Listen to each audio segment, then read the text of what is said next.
at 5. Pass is intercepted at the goal line by Malcolm Butler. Toss to White. He's in! Patriots win the Super Bowl! Welcome to Patriots Touchback Podcast. Hello, everybody. Welcome on to another edition here of the Patriots Touchback Podcast. It is me, your host, Karl. I'm joined by Nick, and we've got Hendrik back after a long stint off IR. Gentlemen, I would say how are we, but I feel like that would just be a kick in the balls, just like what Mac Jones did to that defender.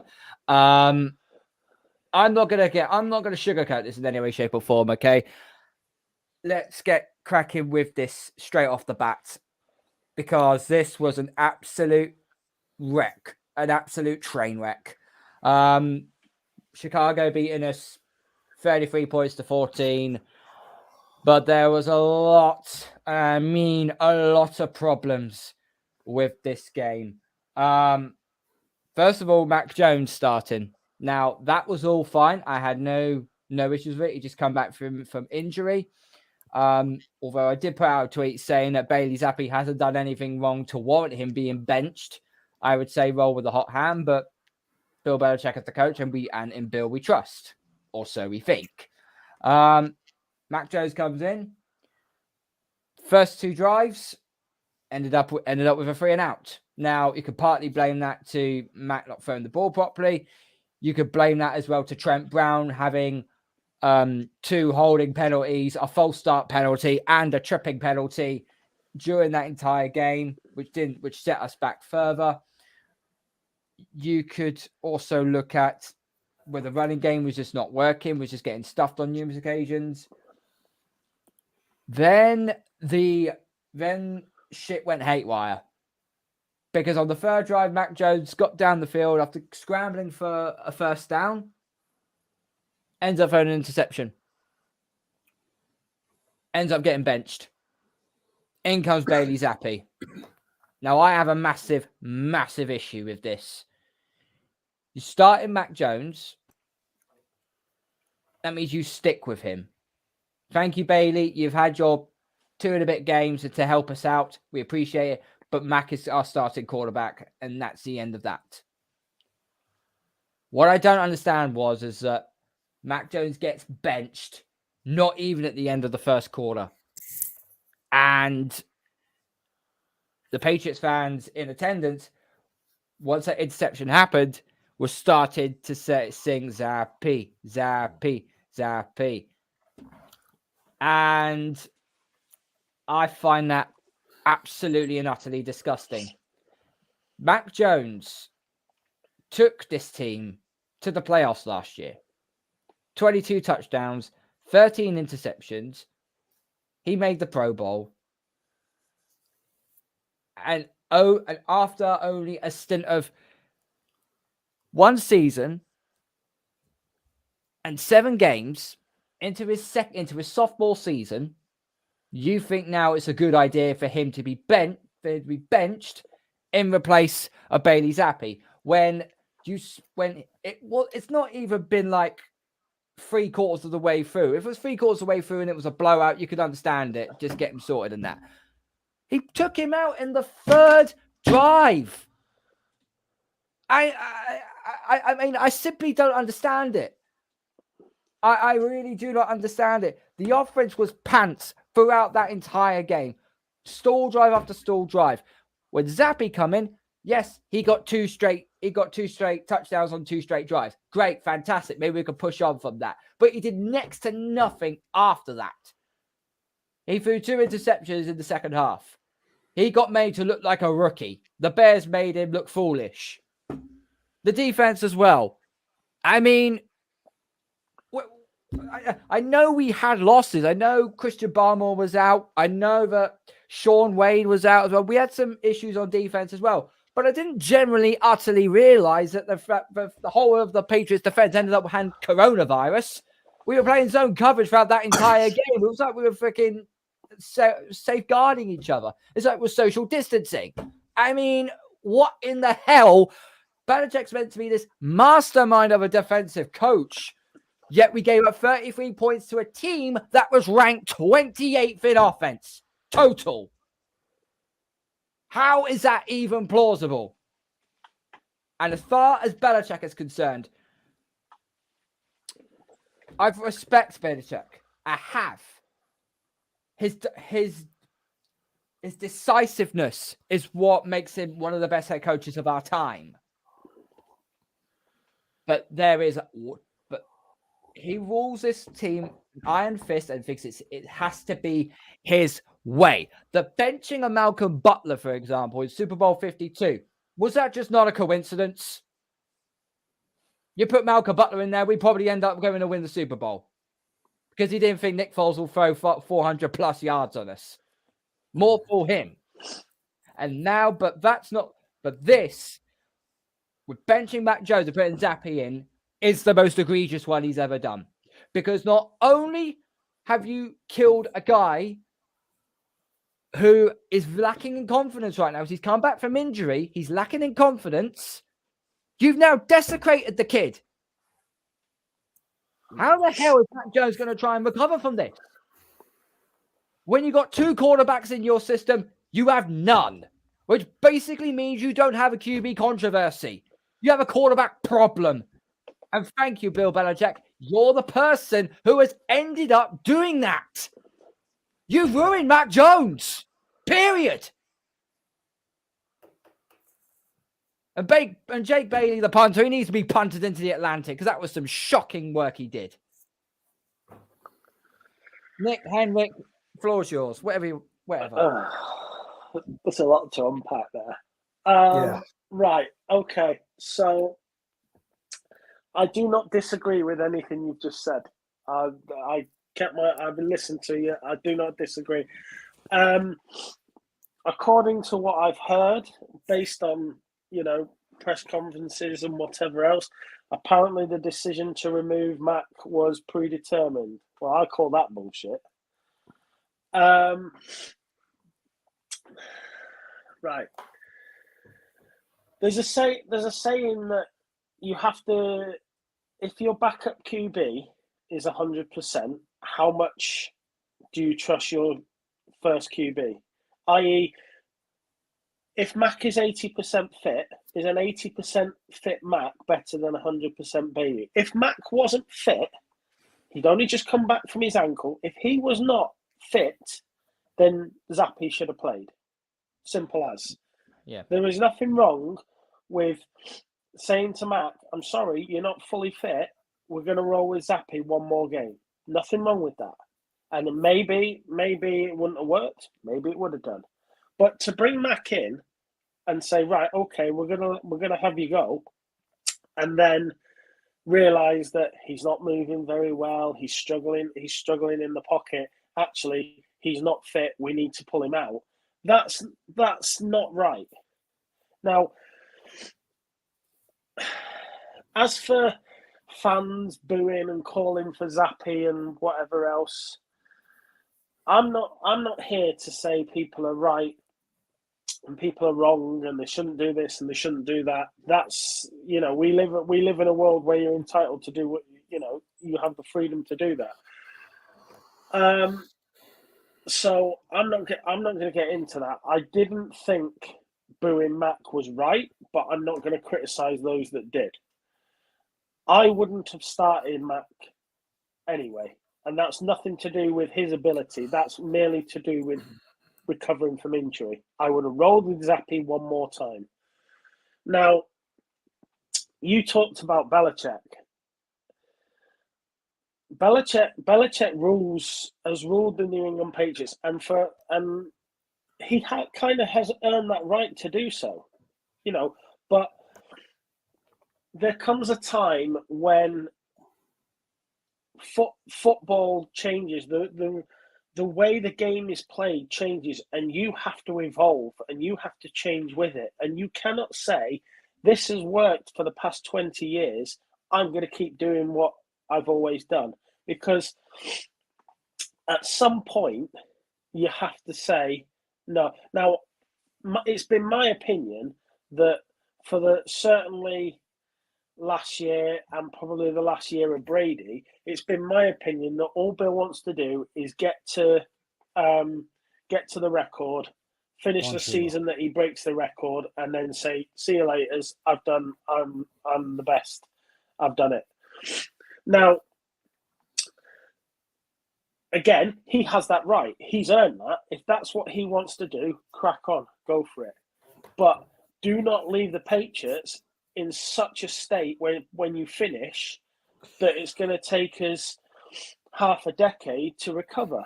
Don't run the ship into the rocks just to prove that you know what you're doing. The coaches have a lot to answer for, and not just Bill. Mac Jones has regressed this second year. He has. There's no denying it.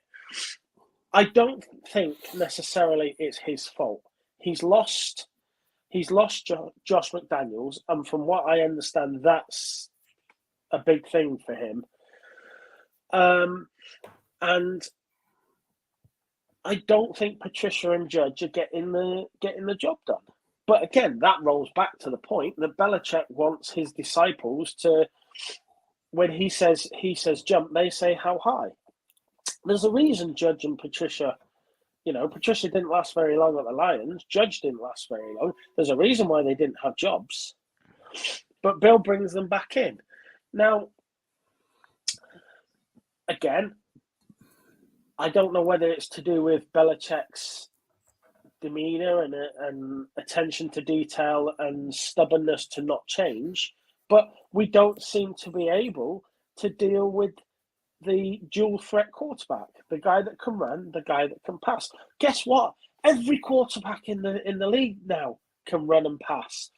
The ones that don't do, the quarterbacks that aren't doing very well at the moment, the Bradys, the Rodgers, Matt Ryan's just lost his job. They are the old guard. They are the ones that are on their way out. It's the new guns, the Allens, the Mahomes, the Watsons, the Hurts. This new style quarterback is not going away. You have to be able to defend against that. And if you do not consider the dual threat quarterback as a problem, then you are the problem in itself. So I don't know. I don't think Mac should shoulder the blame of what's going on this season. I put it at the feet of the coaches. There seems to be a big distinction about the way the offense plays under Mac and the way the offense plays under Zappy. Zappy tends to play. He tends to have a higher number of play action. But I just Mac Jones is a better quarterback than Bailey Zappi. There is and you said about ruining Mac.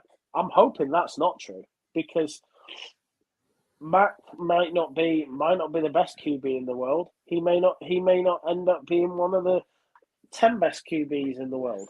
But if he learns, there's no reason why he can't become a franchise QB for the next 15 years. It's nothing to do with the It's nothing to do with the learning capability. It was the fact that Belichick lynched him off after 3 drives in the game.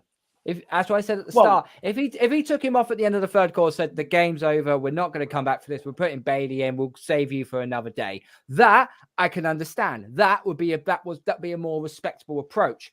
But a guy's come back from injury and you've lynched him off after 3 straight drives. I'm sorry, but that's how you ruin a quarterback. That's how you ruin his mind. That's how you ruin his confidence. Mac Jones is now shot. We're going to have to see a Mac Jones. We're going to have to see the Mac Jones that we saw in his rookie year. If we don't see that from him against the upcoming game against the Jets this Sunday, excuse my term of language here, we're fucked. I can't remember who I saw it from. It was one of the insiders. I can't remember. I just saw it on Twitter today. Tom Curran? But no. Okay. It was talking about the way Mac behaved on the sideline and the way he he was positive towards Zappi, and that's kind of the team player you expect. But I think the fact is, Mac needs to realise that Josh has gone, and he needs to do whatever he can to make his situation manageable from his side. And from the other side, the coaches have got to stick a poker up, a red hot poker up their ass or something, because something needs to change. And, I know we'll do predictions this week. I'll tell you one thing. Me picking the Patriots is by no means a guarantee.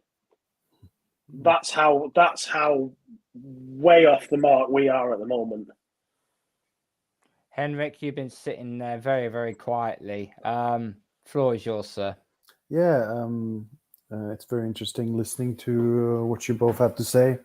Overall, I don't disagree with that much. Actually, I mean, I agree with a lot of what you say, and I share the tone you have, if you know what I mean. 33-14 against the Bears. Against the Bears, we're not talking the Buffalo Bills or the Chiefs. That's a terrible loss. It's embarrassing, but that's a game that you should win. The Patriots should have won. So Belichick and the whole Patriots team deserves all the criticism they are getting. There's no use in me repeating basically what you've been saying, but of course, I totally agree that if you start Mac, you play him. You don't take him out after 3 drives. And I was very frustrated with him, but you don't take him out after 3 drives, even after that terrible interception, which is something Mac Jones needs to work on. As a quarterback, he needs to protect the football, and he needs to not commit turnovers, and he's doing that a lot. He's been doing that a lot ever since since last season, basically. So he's not played well. I agree with that. But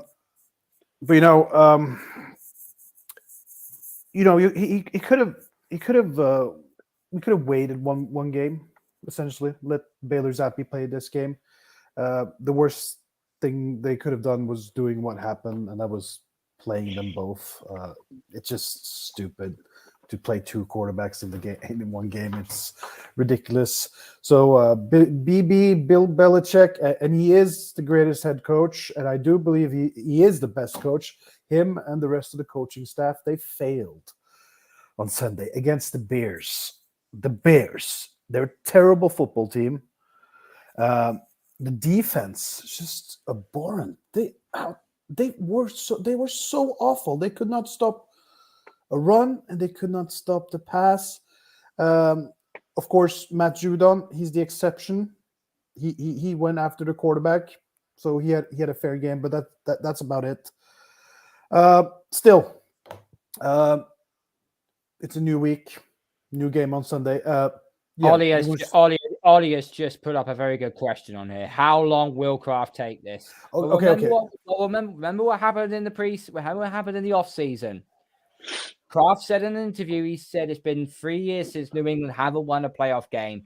He won't stand for that. I actually believe if we finish with below a 500 record, there will be a conversation between him and Belichick. There has to be. Probably. It will be now. It will come more apparent now after what Belichick has just done to Mac Jones. Yeah. But it will depend on how the record happened. Because I'll say this.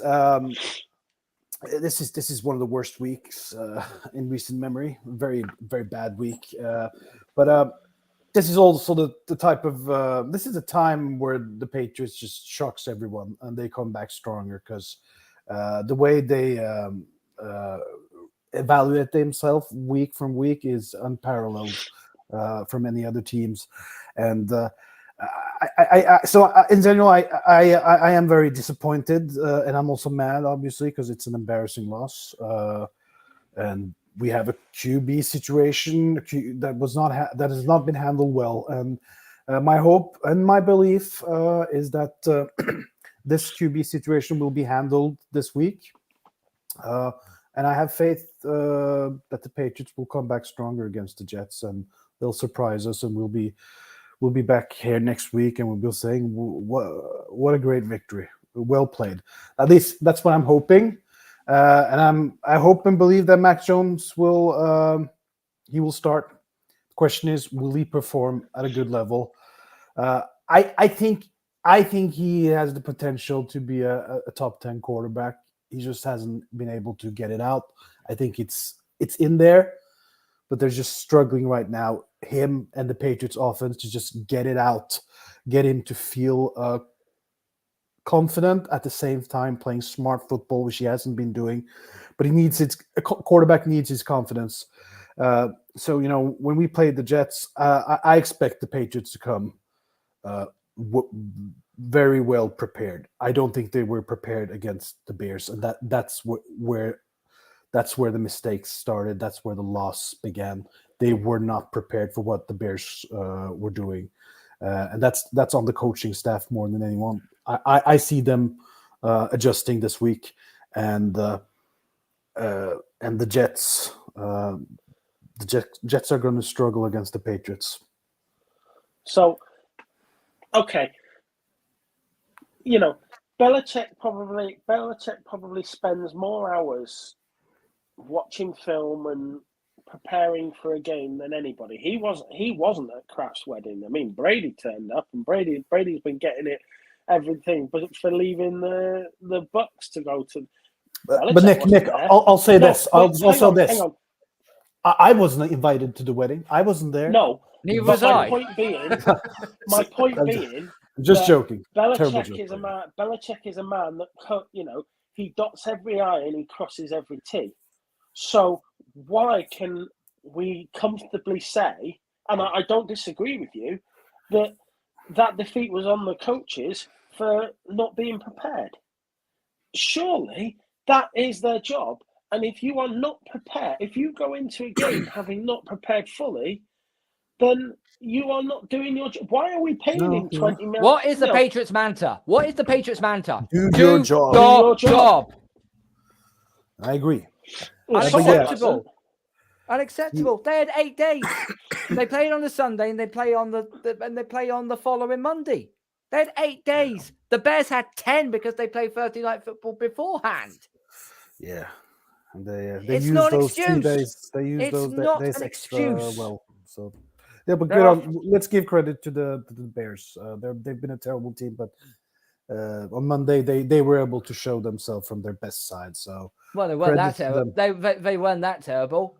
They rushed for 243 yards on us. Yeah. The last time New England gave up a $2 in any game, whether it was regular season or postseason, was when Derrick Henry ran us into the ground in the final game for Tom Brady at the Patriots. Right. That was the last time. Also, as well, the Chicago Bears have never, ever in the history of their franchise ever won in Foxborough. Justin Fields is the first quarterback for the Bears to do something. That makes it even fucking worse. Yeah. And something a bit unrelated, but 5 quarterbacks taken in the first round of 2020 draft. Statistically speaking, only 2 of them will not be bust. So who right now, Trevor Lawrence, probably not a bust. And then the second one, Mac Jones, Justin Fields, Zach Wilson, and Trey Lance. I find it very interesting. Did Justin Fields elevate himself? You guys feel? He played his best game of his career.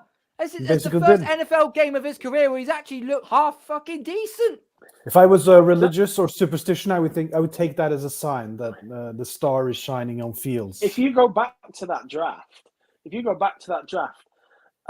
Shanahan was talked out of Jones. He wanted Jones. Now, if Shanahan had picked Jones, it's quite conceivable that Fields would have fallen to the Patriots because they took Fields on the basis that they felt he offered more than Jones. but it was the case of the best available. If Jones had already gone, in theory, we would have ended up with Justin Fields. Now, I don't know.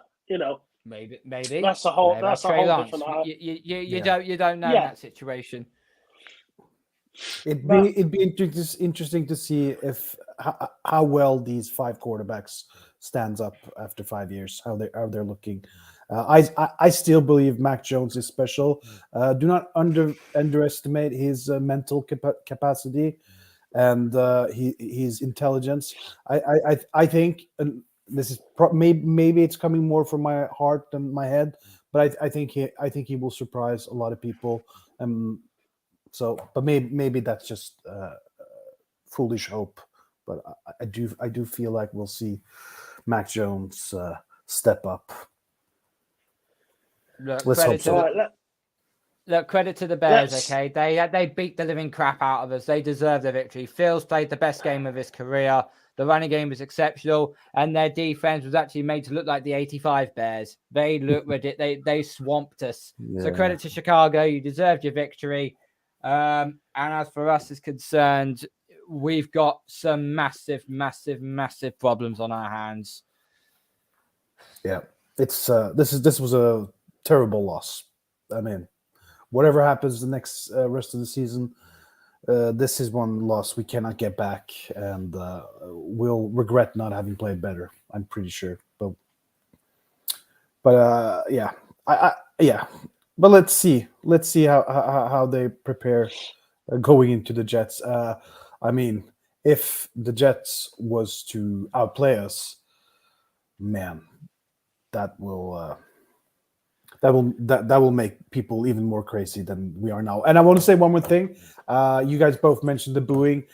I'll just reiterate what you guys said. I think it was unacceptable by the Patriots fans. I mean, come on, they're too greedy. I mean, Bailey Zappi, he's played well. He's awesome. He's got a great attitude. He's got a cool name. But man, do I wish people would just support the Patriots quarterback, whoever he is, and not yell out for the name of the other quarterback. And the booing is just so embarrassing and just disloyal.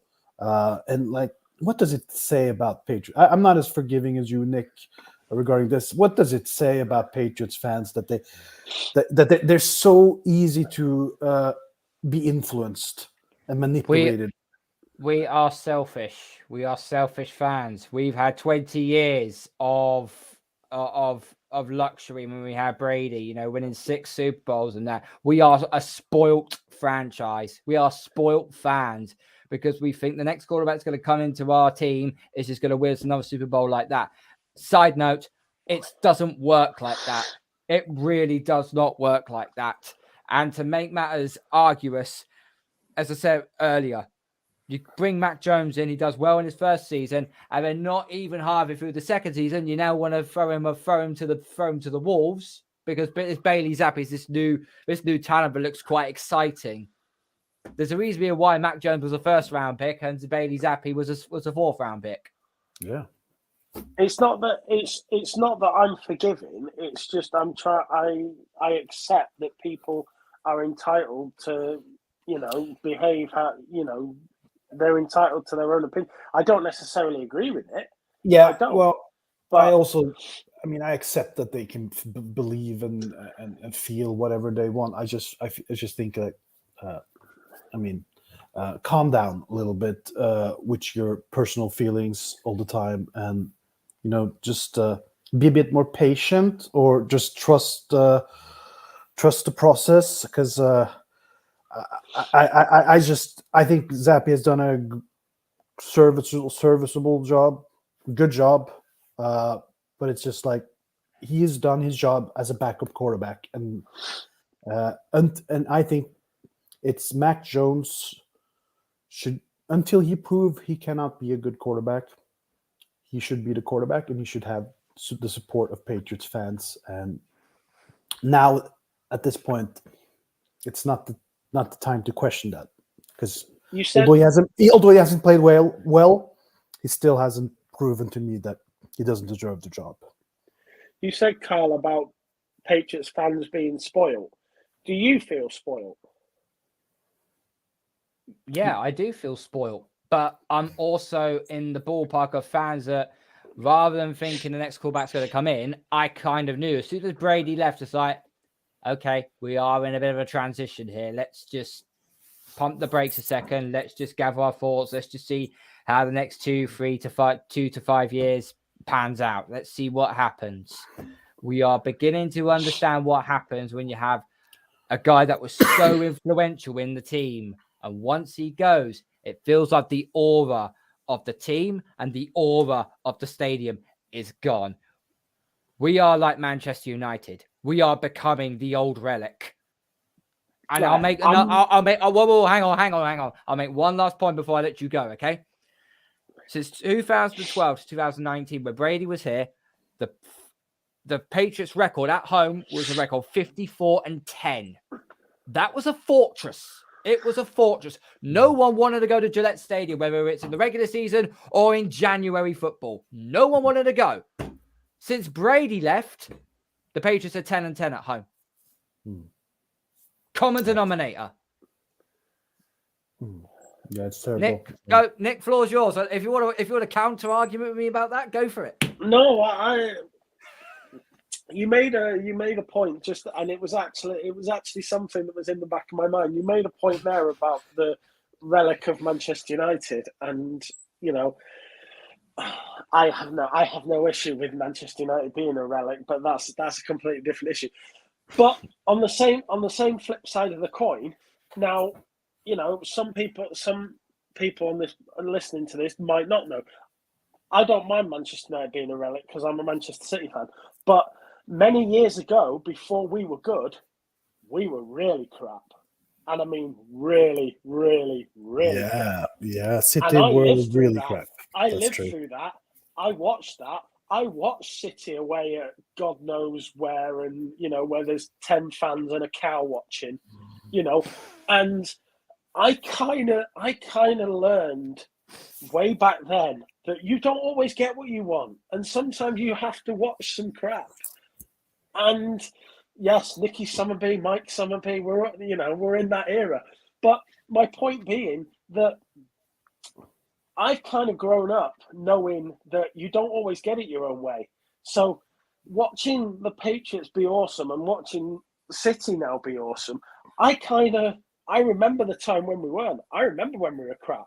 So when the Patriots are now in this sort of funk where they're not great and they're struggling, I don't know whether it's just my personal experience, but I deal with it a lot better. I'm managing it a lot better because I know where I've been. I know where I am now, and that's why I asked you whether you felt spoiled, because I don't feel spoiled. I think it was watching the Patriots over the last 15 years. I mean, I got into it just at the turn of the century, but you know, watching them then, it's been a hell of a ride.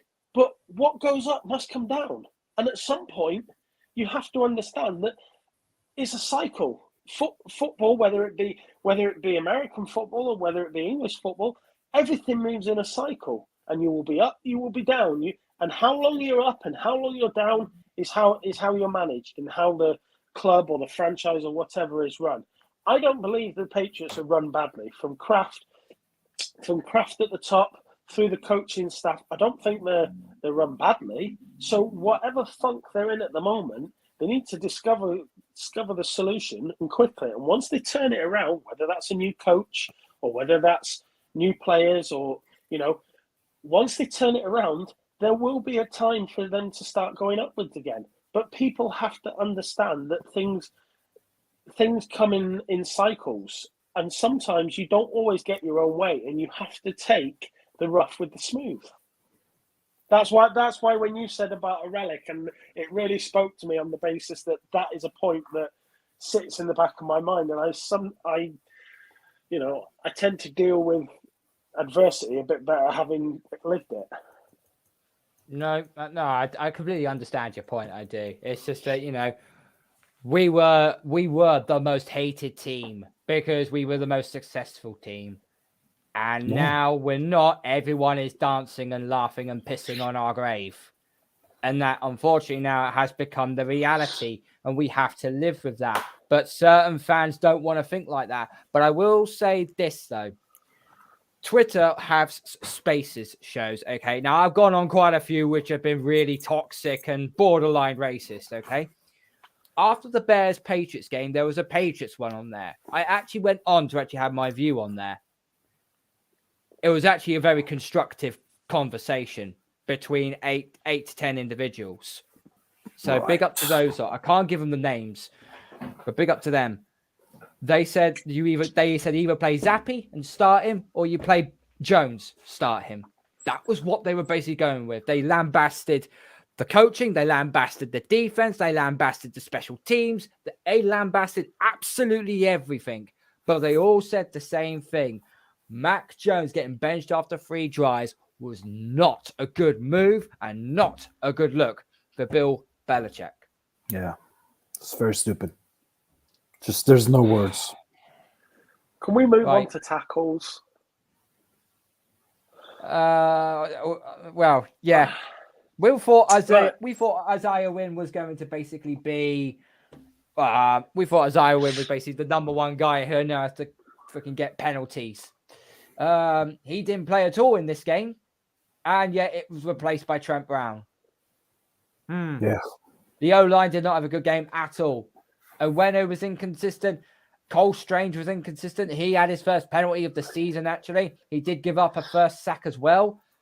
Trent Brown was awful. Marcus Cannon, whether or not he's still trying to get his fitness back or not, he didn't look good either. He was beaten 3 times. He was beaten 3 times to the inside, and on one of them, that was Mac's interception. Trent Brown's had 2 of his worst games in consecutive weeks, 6 penalties, 6 quarterback pressures allowed. Didn't do anything. Isaiah Wynn was benched. He scrubbed his Instagram of everything Patriots when he found out he'd been benched. Damien Harris yesterday morning scrubbed his Instagram of all Patriots content. Yeah. You know? Yeah, it's interesting. So David Andrews has supposedly picked up an injury, might not be fit. He's in concussion protocol. He's in because Mike Pennell had an illegal blindside block. He got ejected out of the game, but now, David Andrews, the main cornerstone of that offensive line, is going to be out for the Jets game. There's no way he's going to recover from a concussion protocol in the space of 5 days. That's not happening. Where he's out, so we're going to play James Ferentz then. I guess so. Doesn't go well. Yeah. His David Andrews' loss will be felt. Makes it more difficult for the Patriots to perform. It never rains, but it pours. Yeah, unfortunately. There was also a report come out that Damien Harris has also scrubbed his Instagram and Twitter profile of anything to do with the Patriots. So it looks like he's on the move, which is a shame because I love Damien Harris. I call him Bama Harris because I wouldn't trade him. I mean, trade deadline's what? Next Tuesday. That's true. I wouldn't trade Damien Harris. What are you going to get from him? I mean, all right, his contract's up at the end of the year anyway. You're not going to get a lot for him. Who have you got? You got Stevenson, you got Strong. There's not a lot of depth there. You know, if it were me, so what if he scrubbed his Instagram? So what if he wants to leave? Run him into the ground if you have to. Yeah. You know, you're not going to get a decent return on him. So you might as well. The tackle, we have no depth at tackle. So we need to address that. Needs addressing. I don't think it will be addressed before Tuesday, but that needs addressing in the short term. We need some depth at tackle. Now, if, like I just said, Damien Harris, I'd keep him. But the Patriots, with how stacked the AFC is, I cannot see the Patriots making the postseason. So I would quite happily trade Wynn, but you're going to have to get somebody in to cover because you've got no depth. Other than that, do the Patriots have a fire sale? That depends what happens against the Jets.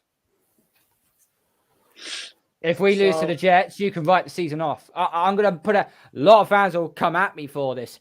You lose either against the Jets this week or against the Colts the following week. That's 5 losses already. We have to play the Jets again after the bye week, and then we start the tumultuous stretch, which is supposed to be like the 3rd hardest schedule in the NFL. Vikings on Thanksgiving. You've got to play. You're on the road to the Cardinals. You're on the road to the Raiders. You're on the road to the Bengals. You're at home game against the Dolphins. Oh yeah, I also forgot. We also got to play the fucking Bills twice. Name me any wins we're going to get out of that. Maybe against the Cardinals because they have run back because Cliff Kingsbury I don't trust. But name me another result out of that. I think if we can get, we need 3 wins from the next 3 games. Obviously, the Jets twice and the Colts. Looking at it, like you said, Cardinals maybe. Other than that, there's not a lot. Yeah, I know. Well, you guys, we're going to have to take one game at a time. It's the Jets. For the record, I'm feeling a bit positive, both against Jets and the Colts. I think we'll see the Patriots come back a lot stronger and make up for the mistakes they did in Week 7. Yeah, okay. let's hope so. Okay, other trade rumors going around. It looks like Kendrick Bourne may get traded as well by the deadline. He's played 30% of the snaps all season. It's the new system put in place and it doesn't suit him, which is a shame because I love Kendrick Bourne last season. And if we get rid of him, well done. You've just lost your most explosive player on the field. I know Tyquan Thornton is the speed to take the top off, but you've just given up your most explosive player. So, well done, idiots. Well done. I just after the season he had last year, how could we not build upon that? He left San Francisco because he didn't fit the Shanahan system, and then the Patriots turn around and think, well, we'll implement the Shanahan system. Doesn't fit. It's interesting, yeah. Very, very interesting. But but isn't it also a bit about the personality, clash of personalities with Kendrick Bourne? Isn't that some of the reason why he hasn't been playing? Everyone clashes with Matt Patricia. Well, don't lie to yourself. No, that's point taken. Oh, he's putting there Thornton and Jacoby. They're not explosive players. Thornton can take the top of the defense. Jacoby is really a slot receiver. They're not explosive. They're not explosive players. He's another one. Contract up at the end of the year, Jacoby. I'll go on the record and say that we need to resign Jacoby Myers next season. I want him back. The only receiver to me this season that's been worth the money we've paid for is actually Devontae Parker. He's the one making his due. And he was the one with the most question marks going into the season because, of course, he has a really bad injury history. But are you dissatisfied with Jacoby Myers, Karl? Oh no, I'm not dismissing Jacoby, not at all. I think he's a decent receiver, and he did get a touchdown in the game against the Bears, the only passing touchdown that he caught, even though freaking he had to contort his body to catch it because Zappi nearly overthrew him. Yeah. But apart from that, no, I got nothing wrong with Jacoby. He is our number one receiver. That's the problem nowadays. Back in the older days, you didn't have to pay for players in order to stay. You say, we've got something going here. We're a champion. We're the Patriots. We're the Patriots. Do with it. That all is gone now. You have to start. You have to move. You said it plain and simple earlier on, Nick. You have to move to the times. You have to modernize the game. And if that means paying the money for players to stay, you're going to need to. What happens when Matt Judon's contract expires in the next couple of years or so? What are you going to do? Still not pay him? He's got 8.5 fucking sacks on the season. He's the leading sack leader. What's the saying? If you pay peanuts, you get. If you pay peanuts, you get. Let's stop right there because we're going. This is getting stupid now. Right. Jets this Sunday, divisional matchup. This is not the same stinking sorry ass New York Jets, ladies and gentlemen. This is a team that is This is the actually new Jets. performing very well. And I'm trying to hold my tongue in check here because I can't stand what I'm saying right now. Defensively, they look amazing. They've got a great running game. That was until Breece Hall went down with a torn ACL. He's now out for the rest of the season, but I wish Breece Hall all the best in his recovery. Robinson in, haven't they? Yeah, and they got James Robinson in, so there we go. That's basically a like-for-like replacement. Elijah Vera Tucker is out at left guard, so that could be an interesting one to deal with. All I'll say this, okay? The Jets are going to be a problem to deal with. However, I did see something which was actually quite quite intriguing, and that was the fact that when Zach Wilson has all the time in the world, he has decent completion percentage. When he is pressured the living hell out of, he can't complete a pass to save his life. So 3 words in this game for that front seven: pressure, pressure, pressure. All the way through. Let Zach Wilson run for his flipping life. Totally. It's going to be a problem. We've seen it already from NFL.com that Mac Jones will be starting against the Jets. That's been confirmed. He will be starting. So, Mr. Belichick, please don't lynch him after 3 flipping drives. Otherwise, you'll be on the chopping block. You can't fool me once, shame on you. Fool me twice, shame on me. Yeah. Nick, what are your keys to trying to? Nick, what are your keys to trying to beat the Jets? Hope that they get stuck on a bus somewhere. Oh, come on. I mean, have you been watching? I mean, this is the last time you have to. This is the worst time to underestimate the Patriots. I mean, I get that, but there is a big difference. There is a big difference between underestimating them and being realistic. Yeah. I don't think it's unrealistic. I don't think it's unrealistic for the Patriots to really beat the Jets up and teach them a lesson. I really don't find that to be unrealistic. You know what? If the Patriots this weekend beat up on the Jets and like they did the Lions, like they did the immoral shit stains of Ohio, you know what? I'll come on this podcast next week. I'll hold my hands up and I'll say I was wrong. But right now, based on what they're offering, I am very worried about this weekend.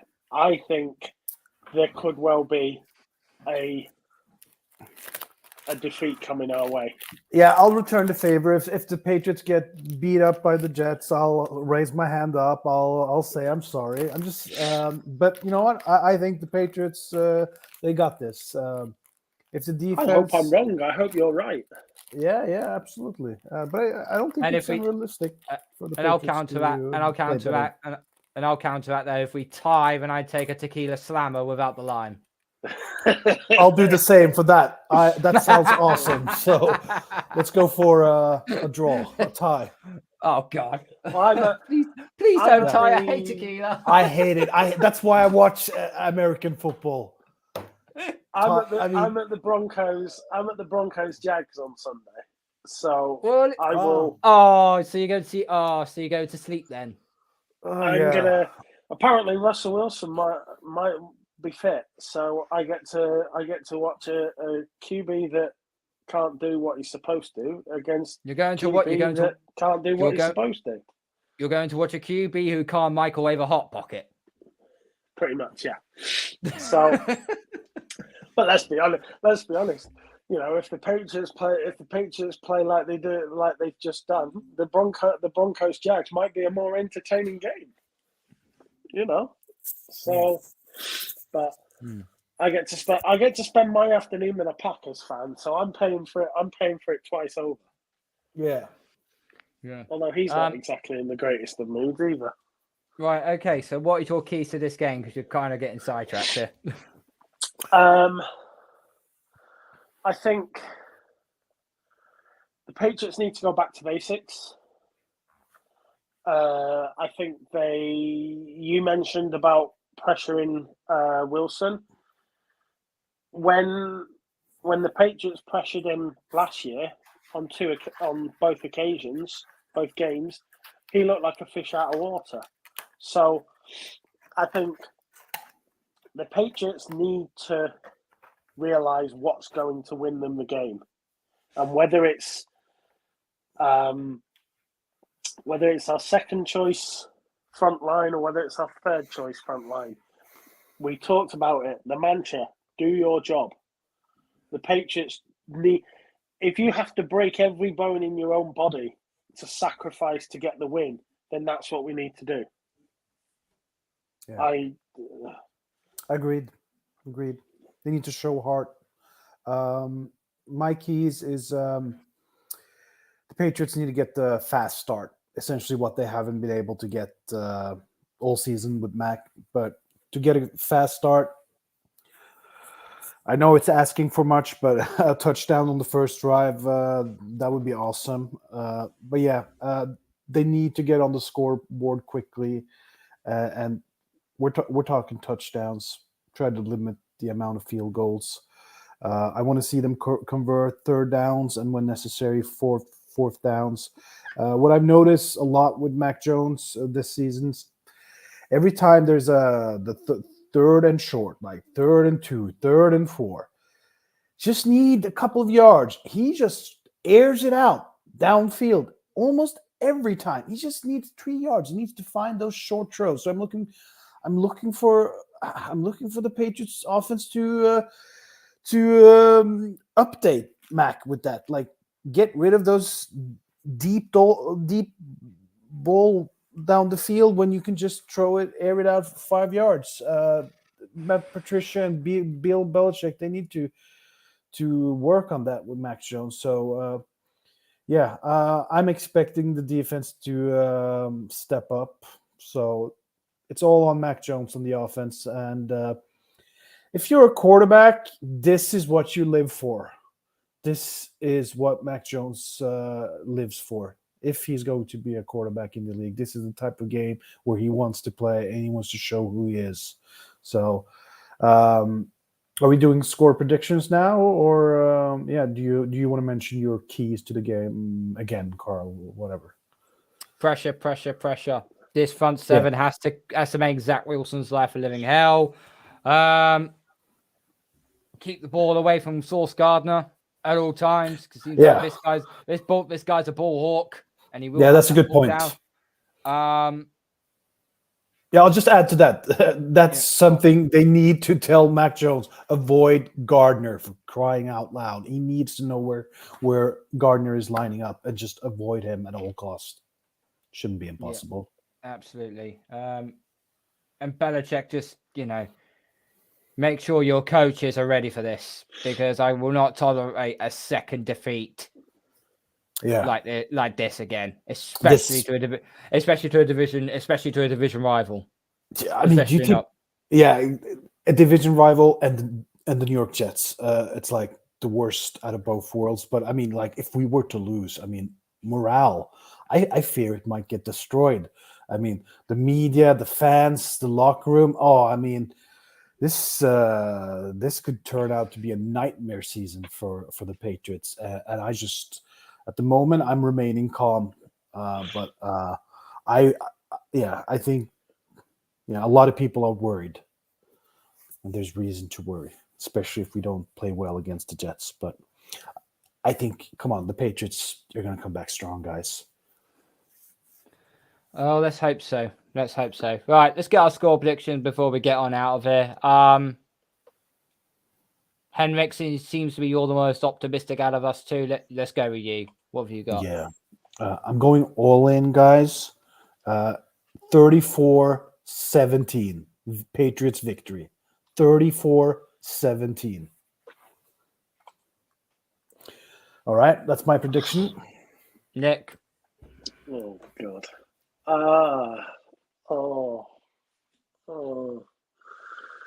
Heart or head?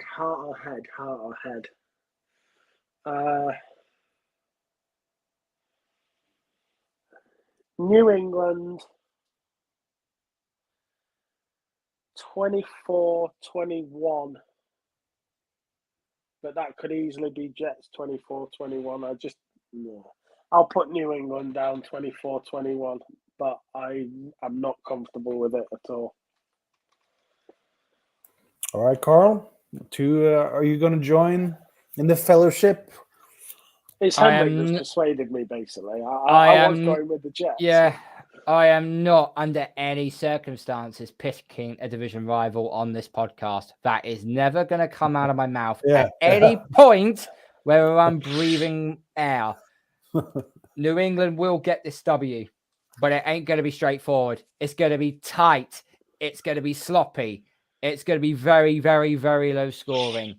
17-14 New England. Yeah, absolutely. And I totally share your sentiment. Giving a Jets the victory. Right. Nick, we will go with our hot 6 picks in the group chat, okay? Because we are now out of time. I mean, this was a podcast. This weren't a podcast today, ladies and gentlemen. This was a therapy session, and I'm glad that now we are cleansed. We can now move on to Sunday. Nick, Hendrik, thank you so much for this. Well, for this emotional episode, therapy session. Let's try and see if we can get the W on Sunday. Thank you, everyone that has watched or listened on this show. Please make sure you hit the like on the video. You subscribe to the channel on YouTube. You follow us on all our social media platforms on Facebook and on Twitter as well. And also follow us on the podcast as well on iTunes and Spotify. We will be back at some point next Wednesday for a review of the Jets game. Hopefully we get the W there, and hopefully no more QB controversy. Come on, guys. We're not the San Francisco 49ers. My name is Karl. That's Nick. That's Hendrik. Fuck the Jets. Go Pats. Go Pats. Go Patriots.